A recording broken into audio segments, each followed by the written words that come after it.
Of one, মাঝে মাঝে close of one কি করে, সুন্দরী প্রতিযোগিতার আহ্বান করে। এজন্য ওই সাম্রাজ্যের সবচেয়ে সেরা সুন্দরী নির্বাচন করার জন্য প্রতিযোগিতার মাধ্যমে সেরা সুন্দরী নির্বাচিত করে আব্দুল্লাহর সাথে 1 মাস রেখে দিয়েছে।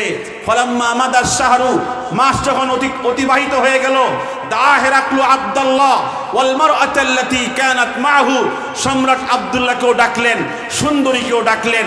সম্রাট তখন বলছে, ইয়া আব্দুল্লাহ কাম ফাআলতা মাহা, তুমি এই সুন্দরীর সাথে 1 মাসে কতবার অন্যায় কাজে লিপ্ত হয়েছো? আব্দুল্লাহ তখন জবাব দিচ্ছে, লাউ কুলতু ফাআলতু মাহা, যদি তোমাকে বলি তোমার সুন্দরীর সাথে 1 মাসে বহুবার অপকর্মে লিপ্ত হয়েছি, লা কুলতা সাদাকতা, তখন তুমি বলবা সত্যই বলেছো, সত্যিই বলেছো। ওয়ালাউ কুলতু মা ফাআলতু শাইআ, যদি তোমাকে বলি তোমার সুন্দরীর দিকে 1 মাসে একবারের জন্য আমি তাকাইয়াও দেখি নাই, লা কুলতা কাযাবতা, তখন তুমি বলবা আব্দুল্লাহ মিথ্যা বলেছো। অতএব আমার চরিত্র নিয়ে আমার বলতে হবে না। আলাইকা আন তাসআলাল মারআতাল্লাতী কানাত মাই, তুমি জিজ্ঞাসা করো ওই সুন্দরীকে যে তোমার দলের লোক খ্রিস্টান নারী, সেই তো জানে আমার চরিত্রটা কেমন। কোরআনুল কারীমের মধ্য থেকে আপনাদের মাঝে একখানা আয়াতে কারিমা তেলাওয়াত করেছি। আল্লাহ সুবহানাহু ওয়া তাআলা নবীজির সাহাবায়ে কেরামদের কিছু গুণাবলী, কিছু সিফাত এই আয়াতে কারিমার মধ্যে বর্ণনা করেছেন। আমাদের প্রিয় নবী হযরত মুহাম্মদ সাল্লাল্লাহু আলাইহি ওয়াসাল্লামের সাহাবায়ে কেরামদের কি বৈশিষ্ট্য ছিল, কি গুণাবলী ছিল, সেই কথাগুলো এই আয়াতে কারিমার মধ্যে স্পষ্টভাবে আল্লাহ পাক তুলে ধরেছেন। আমার আলোচনার বিষয় হচ্ছে বর্তমান প্রেক্ষাপটে মুসলিম উম্মার করণীয় বর্জনীয়। আমি মনে করি এই আয়াতে কারিমার ভিতরে এই আলোচনার বিষয়বস্তু, এই আলোচনার নির্ধারিত এই বিষয়ের কিছু কথা এই আয়াতে কারিমার ভিতরে আছে বলেই আপনাদের মাঝে এখান থেকে কিছু কথা বলার জন্য ইচ্ছে পোষণ করেছি। আল্লাহ পাক আমাকে বলার সকলকে ধৈর্যের সাথে শুনে সাহাবায়ে কেরামদের বৈশিষ্ট্যগুলোকে আমাদের সামনে রেখে জীবন অতিবাহিত করার তৌফিক দান করেন। আল্লাহ সুবহানাহু ওয়া তাআলা বলেন, মুহাম্মাদুর রাসূলুল্লাহ, মুহাম্মদ সাল্লাল্লাহু আলাইহি ওয়াসাল্লাম তিনি আল্লাহর প্রেরিত রাসূল। ওয়াল্লাযীনা মাআহু, আর যারা তার সাথে, তার সাহাবায়ে কেরাম যারা তার সাথে ঈমান গ্রহণ করেছেন, তাকে নবী হিসেবে স্বীকার করেছেন। আশিদ্দাউ আলাল কুফার, তাদের বৈশিষ্ট্য হলো, তাদের সিফাত হলো তারা কাফেরদের বিরুদ্ধে খুব কঠোর, কাফেরদের বিরুদ্ধে খুব কঠোর। আশিদ্দা, অত্যন্ত কঠোর তারা কাফেরদের বিরুদ্ধে। আর রুহামাউ বাইনাহুম, কিন্তু তারা একে অপরে, এক মুমিন অপর মুমিনের সাথে আচার আচরণে কার্যক্রমে অত্যন্ত নরম, অত্যন্ত বিনয়ী, দরদওয়ালা। তারাহুম রুকআন সুজদা, হে আমার দোস্ত হাবিব, আমার নবী হযরত মুহাম্মদ সাল্লাল্লাহু আলাইহি ওয়াসাল্লাম, আপনি তাদেরকে দেখবেন রুকআ, অধিক রুকুকারী, সুজদা, অধিক সিজদাকারী। ইয়াবতাগুনা ফাদলাম মিনাল্লাহি ওয়া রিদওয়ানা, এরা কামনা করে, আল্লাহর নিকটে তালাশ করে আল্লাহর অনুগ্রহ, আল্লাহ পাকের সন্তুষ্টি তারা কামনা করে। এই আয়াতে কারিমার মধ্যে আল্লাহ তাআলা সাহাবায়ে কেরামদের প্রায় 6টা বৈশিষ্ট্যের কথা স্পষ্ট করে তুলে ধরেছেন। আমি দুইটা বৈশিষ্ট্য নিয়ে কথা বলার সুযোগ পাব। আমার এই সময়ের ভিতরে সাহাবায়ে কেরাম কাফেরদের বিরুদ্ধে খুব কঠোর ছিলেন। বলেন কি ছিলেন? কঠোর ছিলেন। আর তারা পরস্পর একে অপরের প্রতি অত্যন্ত বিনয়ী, দরদওয়ালা ছিলেন। এই দুটি প্রসঙ্গে, এই দুটি বৈশিষ্ট্য নিয়ে কথা বলার জন্য সুযোগ পাচ্ছি। সিয়ারু আলামিন নুবালা, ইমাম যাহাবী রাহিমাহুল্লাহ লিখিত গ্রন্থ, এর মধ্যে সাহাবায়ে কেরাম কেমন কঠোর ছিলেন একটি ইতিহাস তিনি তার গ্রন্থের মধ্যে উল্লেখ করেছেন। হযরত রাসূলুল্লাহ সাল্লাল্লাহু আলাইহি সাল্লাম বলেছেন একদিন সাহাবায়ে কেরামদের সামনে, তোমাদের মাঝে কে আছে আমার হাতের এই চিঠিখানা কিসরা রোমের যিনি বাদশা তার হাতে সরাসরি পৌঁছায়া দিবে। সাহাবায়ে কেরামদের মধ্যে কিছুক্ষণ নীরব ছিল। এই কাজটা করবেন যেই সাহাবী তার জীবনের তার হায়াতের কোনো কি নাই, গ্যারান্টি নাই যে তিনি জীবনের ঝুঁকি নিয়ে রোমের বাদশার সামনে গিয়ে নবীজির এই চিঠিখানা পৌঁছায়া দিবেন। সাহাবায়ে কেরামদের মধ্যে একজন সাহাবী দাঁড়ায় গেলেন। এই সাহাবীর নাম ছিলেন আব্দুল্লাহ ইবনে হুযাফা আস-সাহমি। তিনি বললেন, হুজুর, আমি আপনার এই চিঠিখানা সরাসরি রোমের বাদশা কিসরার হাতে পৌঁছাবো ইনশাআল্লাহ।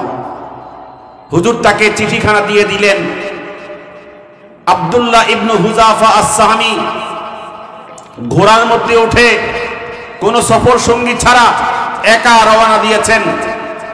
শত শত মাইল সেই কিসরা রোমের বাদশার কাছে তিনি এই চিঠি পৌঁছাবেন। যখন দূতের মাধ্যমে জানতে পেরেছে মদিনা থেকে মেহমান প্রবেশ করছে রোম সম্রাটের কিসরার কাছে, তখন কিসরা তার রাজদরবারে এই মেহমানকে রিসিভ করার জন্য অত্যন্ত শানদার পরিবেশ করেছে। কিসরা তখন তার গভর্নর পরিষদ, তার সুদীজন গুণীজন যারা সবাইকে একত্রিত করে তার সভাসদে আহ্বান করেছে। আর হযরত আব্দুল্লাহ ইবনে হুযাফা আস-সাহমি নবীজির ওই দেওয়া চিঠি হাতে নিয়ে তার সভাসদে প্রবেশ করেছে। সিংহাসন থেকে সম্রাট বলছে, আপনি মদিনার মেহমান, আপনাকে আপ্যায়ন করা, মেহমানদারি করা আমার দায়িত্ব কর্তব্য হিসেবে আমি আপনাকে আপ্যায়ন করেছি। আপনার কোনো কথা থাকলে বলতে পারেন। হযরত আব্দুল্লাহ ইবনে হুযাফা আস-সাহমি নবীজির চিঠিখানা বের করে ওই বাদশার কাছে দেওয়ার জন্য উঠে দাঁড়ালেন। তখন বাদশা সিংহাসন থেকে বলছে, আপনাকে আসতে হবে না, আমি আমার লোক পাঠাচ্ছি, তার মাধ্যমে আমি আপনার হাত থেকে চিঠি গ্রহণ করব।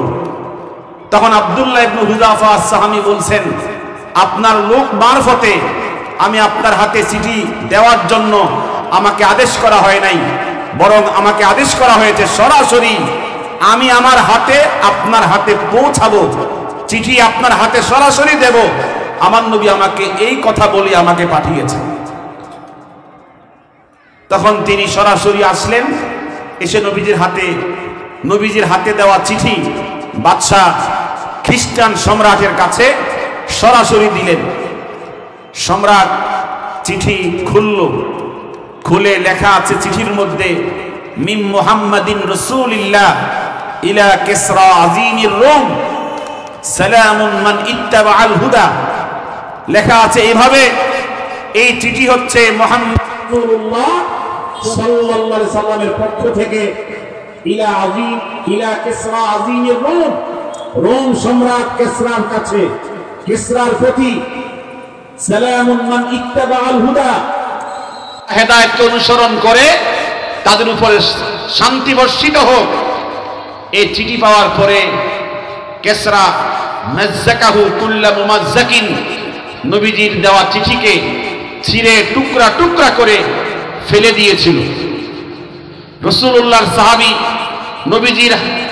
নবীজির দেওয়া চিঠি যখন ছিঁড়ে ফেলতেছিল, হুজুরের সাহাবীর চোখ থেকে তখন টপ টপ করে চোখের পানি পড়ছিল আর বলছিল, ওয়াল্লাহি, আল্লাহর কসম করে বলছি, মা উবালি, আমি কোনো পরোয়া করি না, আলা আইয়ি হালিন আকুনু বাদা আন আদাইতু কিতাব রাসূলিল্লাহ সাল্লাল্লাহু আলাইহি ওয়াসাল্লাম, আমি আমার নবীর আদেশ পালন করতে গিয়া আমার হাতে সরাসরি আমার নবীর চিঠি মুবারক আমি এই খ্রিস্টান সম্রাটের হাতে পৌঁছে দেওয়ার পরে এখন যত মুসিবত, যত বিপদ, যত শাস্তি আমার উপরে আসুক আমি সামান্য পরিমাণ পরোয়া করি না। ওয়াল্লাহি মা উবালি আলা আইয়ি হালিন আকুনু বাদা আন আদাইতু কিতাব রাসূলিল্লাহ সাল্লাল্লাহু আলাইহি ওয়াসাল্লাম। এই বক্তব্য দেওয়ার পরে সম্রাট তখন বলেছিল, তাকে এখান থেকে বহিষ্কার করো, আমার এই সভাসদ থেকে বের করে ফেলো। আল্লাহ রসুলের সাহাবী সেখান থেকে বের হলেন অপমানের সাথে, লাঞ্ছনার সাথে। বের হওয়ার পরে তিনি ঘোড়ায় উঠলেন, ঘোড়ায় উঠে মদিনায় রওনা করেছেন। মদিনায় যাওয়ার পরে নবীজির কাছে এই মর্মান্তিক ঘটনা যখন পেশ করছিলেন, নবীজির চোখ থেকে তখন টপ টপ করে চোখের পানি পড়ছে, আর বলছে, আল্লাহর কসম করে বলছি যে মাজ্জাকাল্লাহু মুলকাহু, হে আব্দুল্লাহ ইবনে হুযাফা, তুমি শুনে রাখো, আল্লাহ তাআলা এই কিসরার রাজত্বকে টুকরা টুকরা করে ফেলবেন, যেভাবে সে আমার চিঠিকে টুকরা টুকরা করে ফেলেছে। নবীজি বদদুয়া করেছেন। এদিকে কিসরা ক্ষেপে গিয়েছে যে আমার সামনে এত বড় সাহস নিয়ে চিঠি দিয়ে আমাকে লাঞ্ছিত করেছে, তাকে গ্রেফতার করো। কিন্তু তার বাহিনী খুঁজে আব্দুল্লাহ ইবনে হুযাফাকে খুঁজে পান নাই। তখন সে ক্ষিপ্ত হয়ে তার পার্শ্ববর্তী প্রদেশ ইয়ামান দেশের যিনি গভর্নর, তার নাম বাজান, নাম কি, বাজানকে বলেছে, তুমি তাড়াতাড়ি করে তোমার এলাকার সবচেয়ে বড় সাহসী যোদ্ধা এক কাফেলা পাঠাইয়া মুহাম্মদ বলি সাল্লাল্লাহু আলাইহি ওয়াসাল্লাম তাকে গ্রেফতার করে আমার সীমানায়, আমার রোম সাম্রাজ্যে ধরে নিয়ে আসো। তখন বাজান ওই ইয়ামান দেশের প্রদেশের যিনি গভর্নর ছিল, সে অত্যন্ত সাহসী যোদ্ধাদেরকে কাফেলা বানিয়ে নবীজির কাছে পাঠিয়ে দিয়েছেন যে গিয়ে বলবে, যদি তোমাদের সাথে আসে তাহলে তার শাস্তি কম হবে, যদি না আসে তাহলে আমাদের বাদশা কিসরা মদিনা সহ মুহাম্মদ সাল্লাল্লাহু আলাইহি ওয়াসাল্লাম সহ তার গোটা সাহাবায়ে কেরামের জামাতকে তছনছ করে ফেলবে, এই সংবাদ পৌঁছায়া দিবা। তখন ইয়ামান দেশের গভর্নর বাজান তার নির্দেশক্রমে এক বিশাল শক্তিশালী কাফেলা মদিনা মুনাওয়ারায় রওনা দিয়েছে। প্রতিমধ্যে মক্কার কয়েকজন কাফেরের সাথে রাস্তায় সাক্ষাৎ হয়েছে। তখন কাফের, যারা মক্কার কাফের, তারা ওদেরকে প্রশ্ন করে, তোমরা যাচ্ছ কোথায়? তখন এই কাফেলার লোকেরা বলছে, আমরা মুহাম্মদকে ধরে এনে আমাদের সম্রাট, ওই রোম সম্রাট কিসরার কাছে বন্দী করে আনার জন্য মদিনায় যাচ্ছি। তখন এই সমস্ত বক্তব্য শোনার পরে মক্কার কাফেরেরা মক্কায় প্রবেশ করে বলেছে, আমাদের আর কষ্ট করতে হবে না, আর আমাদের কোনো চিন্তা করতে হবে না। কিসরা পর্যন্ত মুহাম্মদকে ধ্বংস করার জন্য উঠে পড়ে লেগেছে। অত অল্প সময়ের ভেতরেই মুহাম্মদ বলি সাল্লাল্লাহু আলাইহি ওয়াসাল্লাম এবং তার সমস্ত সাহাবীদের এবং মদিনার উপর অনেক বড় আকারে বিপদ আসতেছে। এই সমস্ত আনন্দ উল্লাসে মক্কার কাফেররা মেতে উঠেছে। এদিকে এই বিশাল শক্তিশালী ইয়ামান থেকে প্রেরিত এই শক্তিশালী কাফেলা আমাদের নবীজির সামনে উপস্থিত হয়েছে।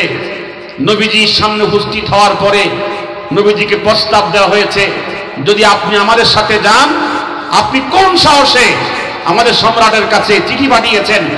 এই অপরাধে আপনাকে গ্রেফতার করে নেওয়ার জন্য আমাদেরকে পাঠিয়েছে। যদি আপনি আমাদের সাথে যান শাস্তি কম হবে, সাথে না গেলে আপনি জানেন আমাদের কিসরার কেমন ক্ষমতা, গোটা মদিনা সহ তছনছ করে ফেলবে। হুজুর বক্তব্যগুলো শুনতেছিলেন, আর বক্তব্য শোনার পরে নবীজি বলছিলেন যে আপনারা আমাকে যে সংবাদ জানিয়েছেন, যে সংবাদ দিয়েছেন, এই সংবাদ আমি শুনেছি, তবে আমাকে আল্লাহ তাআলার পক্ষ থেকে জানানো হয়েছে আপনাদের সম্রাটের দিন বেশি নাই। এই কিসরা তার ছেলের হাতে কি হবে? নির্মমভাবে নিহত হবে। তার ছেলে তাকে হত্যা করে তার গদি দখল করবে, তার ক্ষমতা দখল করবে। সুবহানাল্লাহ বলতেন না? নবীজি কথা বললেন কিভাবে? আল্লাহর পক্ষ থেকে, কথা কোন না, আল্লাহর পক্ষ থেকে ওহির মাধ্যমে জেনেছেন যে তার ছেলের হাতে এই কেসরা নির্মমভাবে কি হবে? নিহত হবে। এই বক্তব্য তারা বিশ্বাস করে নাই, এই প্রতিনিধি দল বিশ্বাস করে নাই।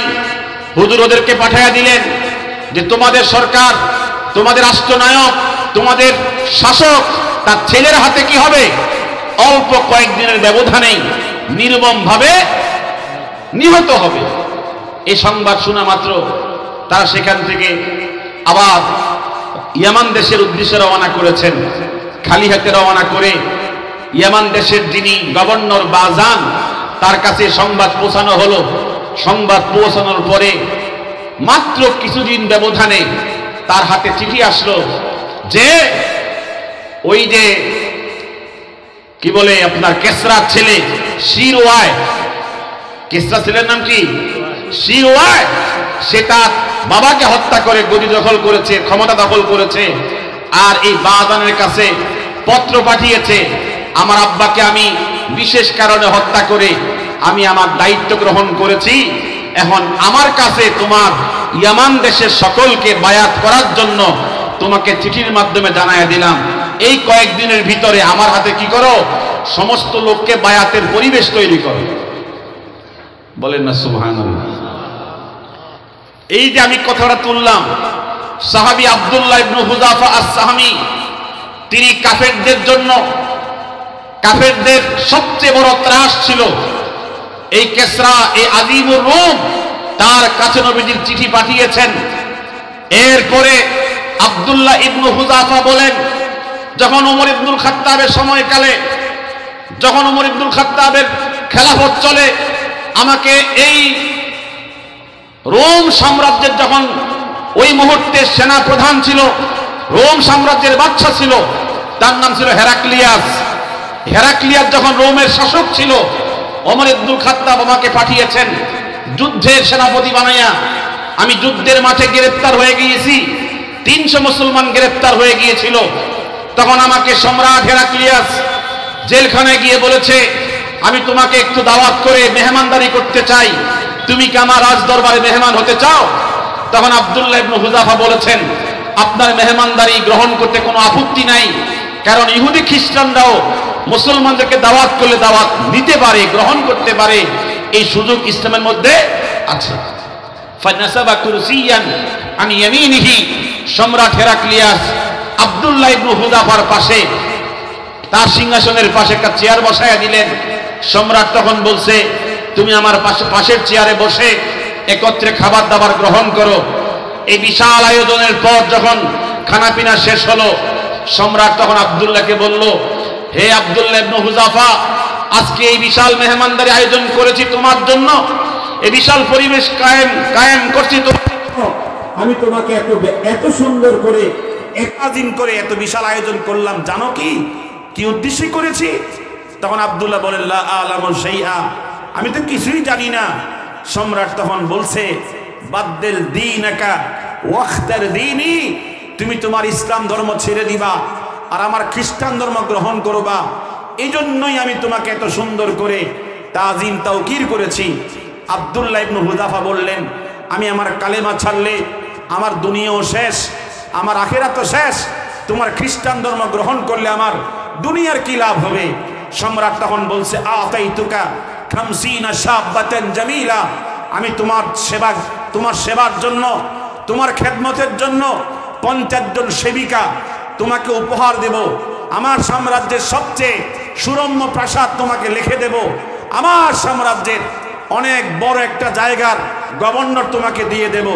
তখন আব্দুল্লাহ বললেন, লা লাউ আতাইতানি নিসা কুল্লাহা, তোমার 50 জন সুন্দরী নয়, তাম পৃথিবীর সমস্ত সুন্দরী আমার ডান হাতে পেশ করো।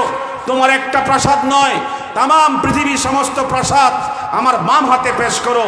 তোমার এই বিশাল সাম্রাজ্যের গভর্নরের পদ আমাকে নয়, তাম দুনিয়ার সমস্ত ক্ষমতা আমার পায়ের সামনে পেশ করলেও আমি একটা সেকেন্ডের জন্য কালেমা ছাড়ব না।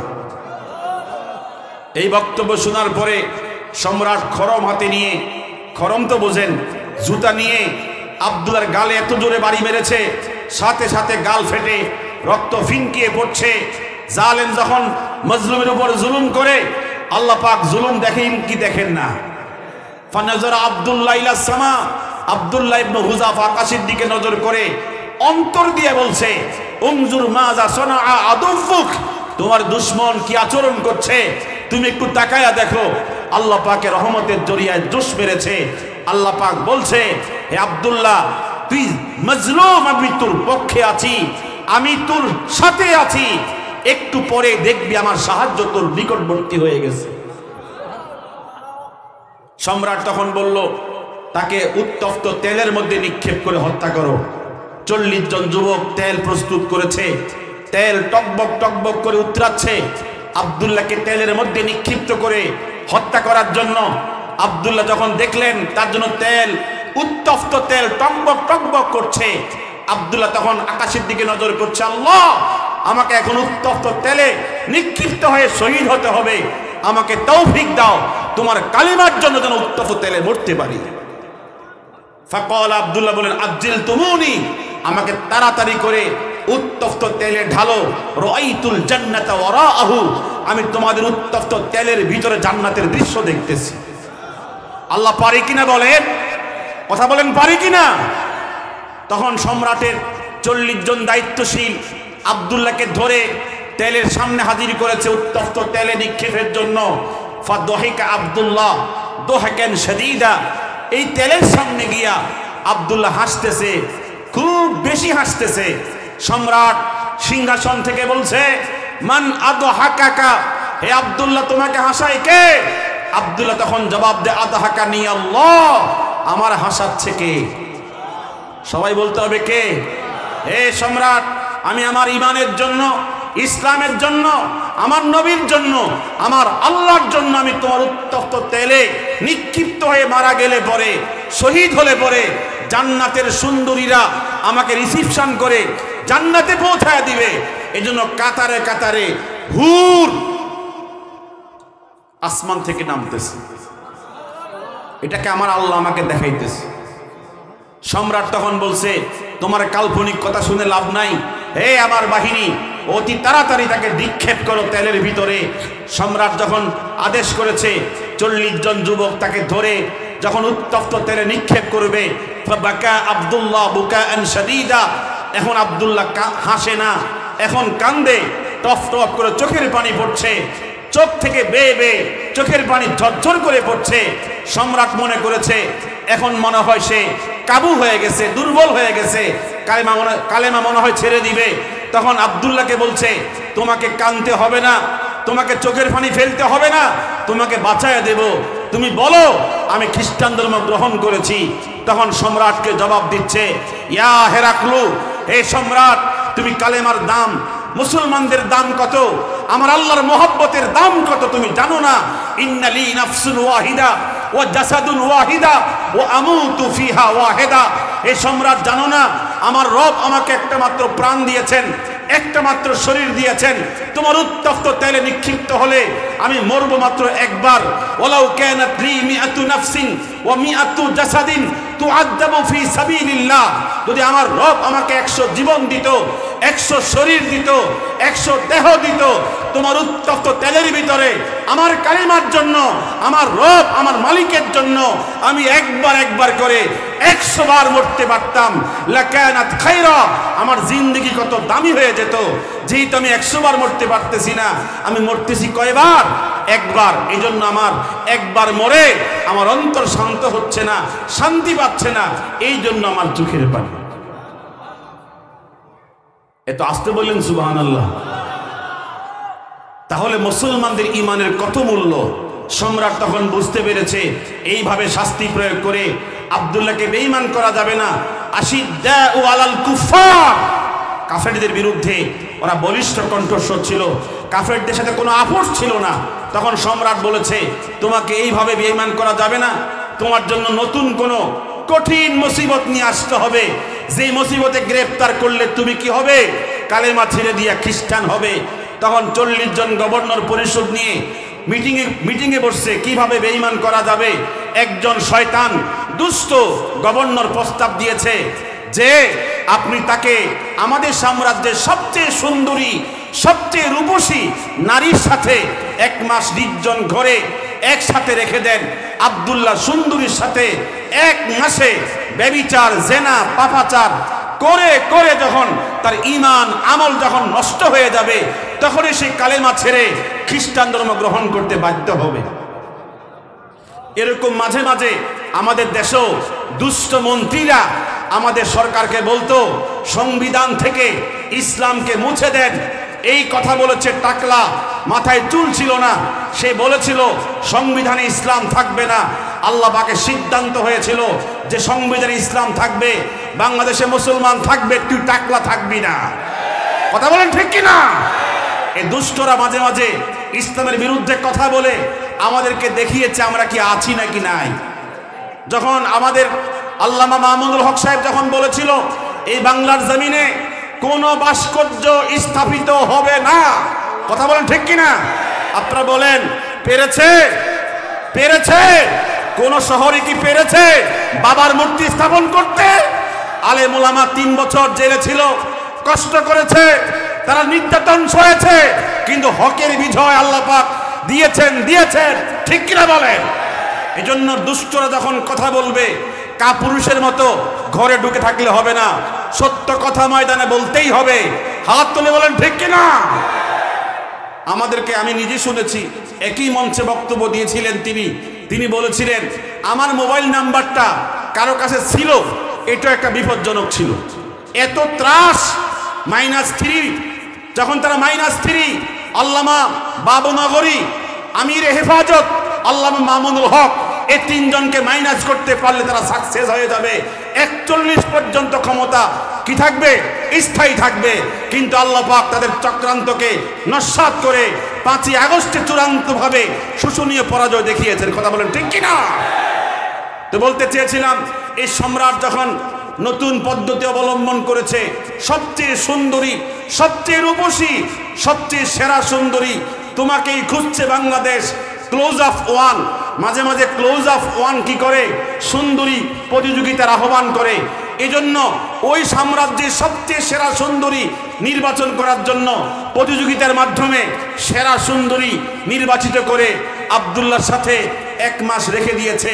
ফলাম্মা আমাদার শাহরু, মাস যখন অতিবাহিত হয়ে গেল, দা হেরাকলু আব্দুল্লাহ ওয়াল মারআতাল্লাতী কানাত মাহু, সম্রাট আব্দুল্লাহকেও ডাকলেন, সুন্দরীকেও ডাকলেন। সম্রাট তখন বলছে ইয়া আব্দুল্লাহ কাম ফাআলতা মাহা, তুমি এই সুন্দরীর সাথে 1 মাসে কতবার অন্যায় কাজে লিপ্ত হয়েছো? আব্দুল্লাহ তখন জবাব দিচ্ছে লাউ কুলতু ফাআলতু মাহা, যদি তোমাকে বলি তোমার সুন্দরীর সাথে 1 মাসে বহুবার অপকর্মে লিপ্ত হয়েছি, লা কুলতা সাদাকতা, তখন তুমি বলবা সত্যই বলেছো, সত্যই বলেছো। ওয়ালাউ কুলতু মা ফাআলতু শাইআ, যদি তোমাকে বলি তোমার সুন্দরীর দিকে 1 মাসে একবারের জন্য আমি তাকাইয়াও দেখি নাই, লা কুলতা কাযাবতা, তখন তুমি বলবা আব্দুল্লাহ মিথ্যা বলেছো। অতএব আমার চরিত্র নিয়ে আমার বলতে হবে না। আলাইকা আন তাসআলাল মারআতাল্লাতী কানাত মাই, তুমি জিজ্ঞাসা করো ওই সুন্দরীকে যে তোমার দলের লোক খ্রিস্টান নারী, সেই তো জানে আমার চরিত্রটা কেমন। কথা বলেন না কেন? সম্রাট তখন বলল ইয়া আজ্জাতুহাল মারআতু, হে সুন্দরী বলো, পরি তুমি বলে দাও আব্দুল্লাহ তোমার সাথে 1 মাসে কতবার মিলিত হয়েছে। সুন্দরী তখন জবাব দে সাইয়্যিদি, আমার সম্রাট, আরসালতানি ইলা বাশারিন আম ইলা হাজারিন আম ইলা শাজারিন কুল্লামা খাতাউতু আমামাহু মা সামি'তু মিনহু ইল্লা কাওলা লা ইলাহা ইল্লাল্লাহ। জোরে বলেন না সুবহানাল্লাহ। কি কথা বলেছে সুন্দরী? ওই খ্রিস্টান নারী বলেছে সাইয়্যিদি আমার সম্রাট, আরসালতানি ইলা বাশার, আপনি আমাকে পাঠিয়েছেন 1 মাসের জন্য। এটা কি মানুষ ছিল? আম ইলা হাজার, নাকি পাথর ছিল? আম ইলা শাজার, নাকি গাছ ছিল? কুল্লামা খাতাউতু আমামাহু, আমার রূপ দেখলে তো একটা যুবক অস্থির হয়ে যায়, 1 মিনিট সহ্য করতে পারে না। এই যুবক কিভাবে 1 মাস পর্যন্ত আমার এত সৌন্দর্য, আমার এত রূপ দেখার পরেও সে আমার দিকে একটাবার নজর করে নাই? আমি আশ্চর্য। এই যুবককে আমি যতবার আকৃষ্ট করার জন্য চেষ্টা করেছি, 24 ঘন্টা যুবককে দেখেছি, তার নজর ছিল মাটির দিকে, আর 24 ঘন্টা যুবক পড়েছে লা ইলাহা। তখন সম্রাট বলেছে, মা রাআইতু আহাদান মিসলাকা, তোর মতো ভালো মানুষ আমার দেশে একজনও দেখি নাই। তুই এমন চরিত্রের হইলে পরে তোর নবী কেমন ছিল? এত আসতে বললেন, তুই এমন চরিত্রের হলে পরে তোর নবী কেমন ছিল? তখন সম্রাটের চোখ থেকে টপ টপ করে চোখের পানি পড়ছিল, আর বলছিল, তোর নবী পেরেছে তোদের মতো এত সুন্দর মানুষ তৈরি করতে।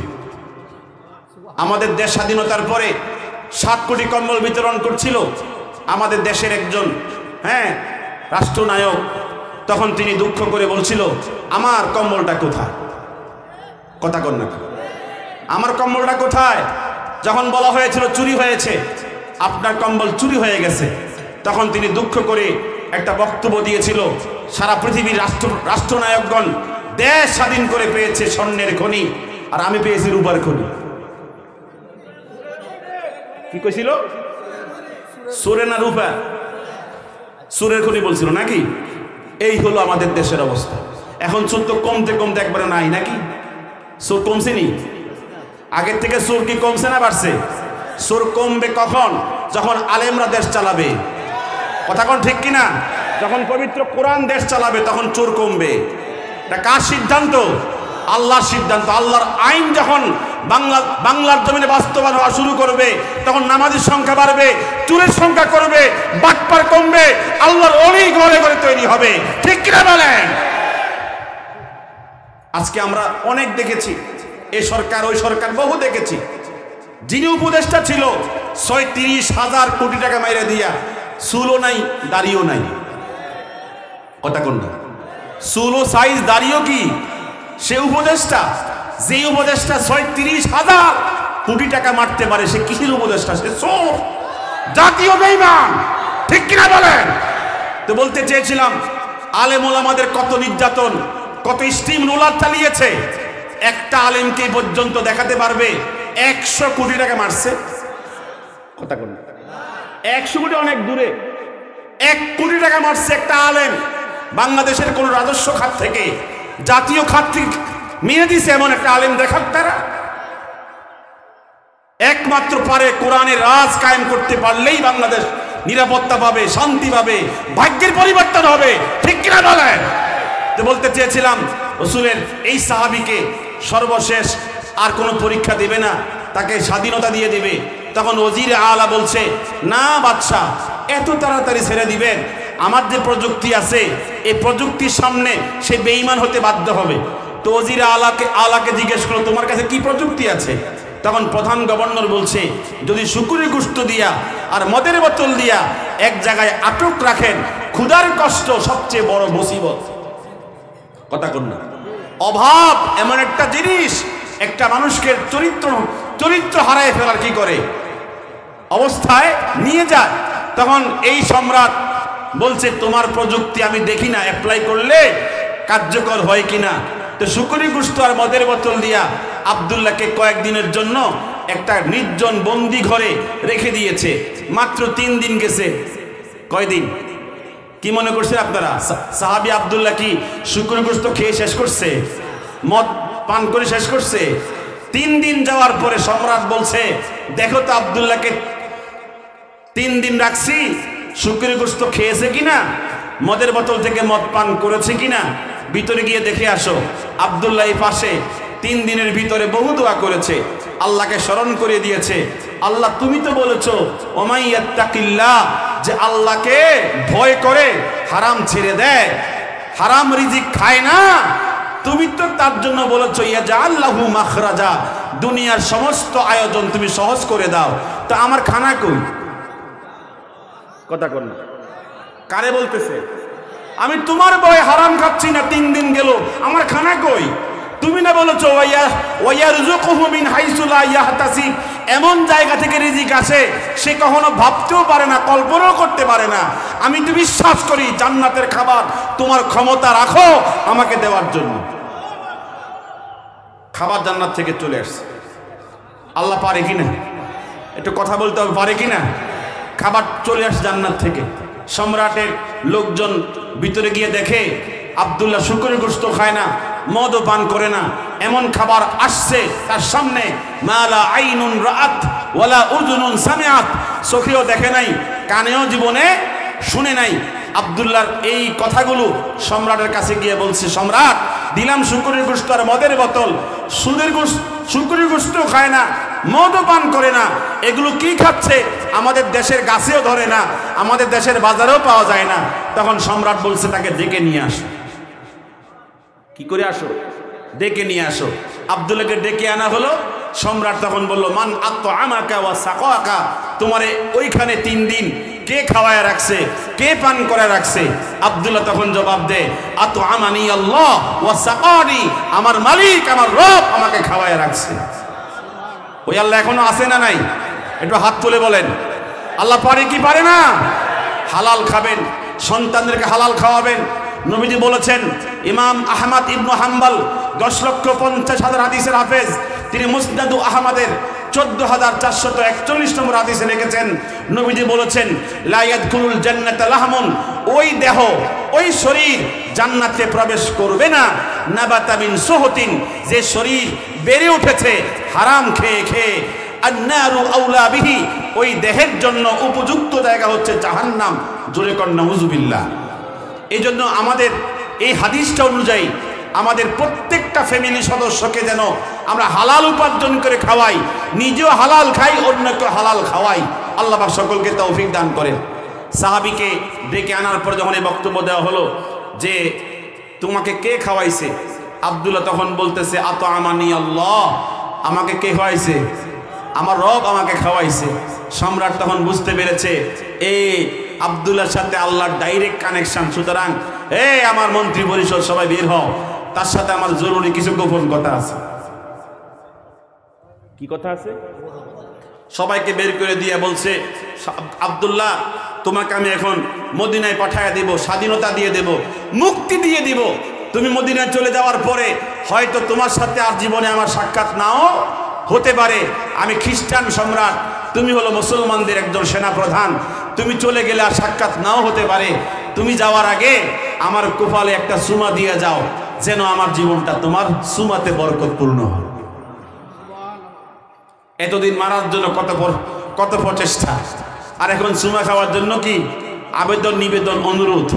আব্দুল্লাহ তখন জবাব দিচ্ছে, ইন্নাকা নাজাসুন, ইন্নাকা নাজাসুন, তুমি তো নাপাক, তোমার কপালে আমার এই ঠোঁট লাগতে পারে না। আমার ঠোঁট পড়েছে লা ইলাহা ইল্লাল্লাহ, এই কালেমা পড়লে ঠোঁট কি হয়ে যায়? পাক হয়ে যায়, মানুষ পবিত্র হয়ে যায়, ঠিক কিনা? অতএব তোমার কপালে সুমা দেওয়ার কোনো সুযোগ আমার নাই। তখন সম্রাট লোভে, কায়দা কৌশলে তাকে সুমা খাওয়ার জন্য, তার থেকে সুমা নেওয়ার জন্য আবার বলতেছে, তুমি আমাকে সুমা দিলে তোমার সঙ্গে 300 জন মুসলমান আমার জেলখানায় আটক হয়েছে, ওদেরকে ছেড়ে দিব। ওদেরকে কি করবো? ছেড়ে দিব। তখন আব্দুল্লাহ মুস্কি এসে বলছে, তাহলে তো একটা কিছু করা যায়। এতক্ষণ মুসিবত ছিল আমার ব্যক্তি কেন্দ্রিক, এখন তো মুসিবতটা গেছে কাদের উপরে? সামষ্টিক, ওদের উপরে মুসিবতটা গেছে। তোমাকে সুমা দিলে ওরা কি হয়ে যাবে? নাজাত পেয়ে যাবে। তাহলে তোমাকে দেওয়া যাবে কি না? আমাকে একদিন সময় দেন, চিন্তা ভাবনা করে বলবো কালকে। তো অনেক চিন্তা ভাবনা করে পরের দিন আসছে, আইসা বলতেছে ডাইরেক্ট দেওয়া যাবে না, ইনডাইরেক্ট দেওয়া যাবে। তো বাচ্চাকে ইনডাইরেক্টটা কেমনে? আমি তো আল্লাহর কাছে জবাব দিতে হবে, তোমার কপালে সুমা দিলে আল্লাহ আমাকে ধরবে, তুমি কেন দুনিয়ার স্বার্থে এই বেঈমানের কপালে সুমা দিছো? এই জন্য আমি আল্লাহর ডরে, আল্লাহর ভয়ে তোমার কপালে ডাইরেক্ট সুমা দেওয়ার সুযোগ পাচ্ছি না, তবে তোমার কপালে একটু থুতু দেব। কি দিব? থুতু দেওয়ার সময় আমার নিয়ত থাকবে, আল্লাহ আমি কিন্তু 300 জন মুসলমানকে বাঁচানোর জন্য সিস্টেম করে তার কপালে সুমা না দিয়া আগে থুতু দিতেছি, যেন তুমি ধরলে আমি তোমাকে জবাব দেই আমি থুতু দিছি, তাকে সুমা দিছি না। আর শোনো হে কাফের, হে খ্রিস্টান বাদশা, তোমার কপালে যখন থুতু দেব না, তোমার কপালে আমার ঠোঁটটা স্পর্শ করাইয়া দেব, লাগাইয়া দেব, তখন তুমি মনে করবে আমি তোমাকে কি দিছি? সুমা দিছি। তাহলে আমারটাও সারে, তোমারটাও সারে। তো বাচ্চাকে ঠিক আছে দিবা, যে পাবলিক যেন না বোঝে, পাবলিক যেন না বোঝে।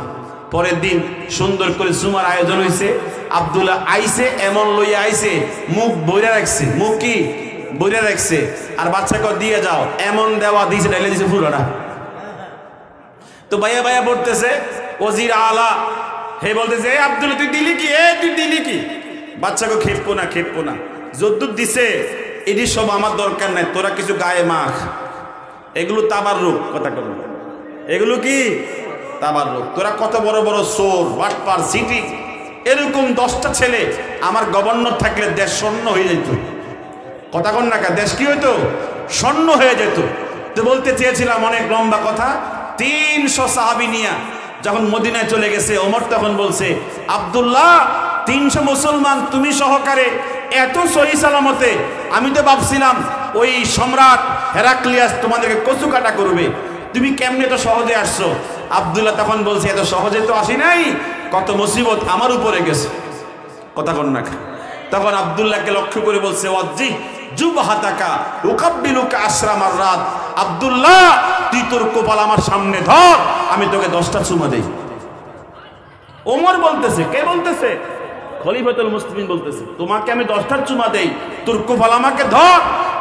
আব্দুল্লাহ তখন বলছে আমনে খলিফা, আমি হলাম অধীনস্থ প্রজা, আমার উচিত আপনাকে চুমা দেওয়া, আপনি কেন চুমা দিতে চান?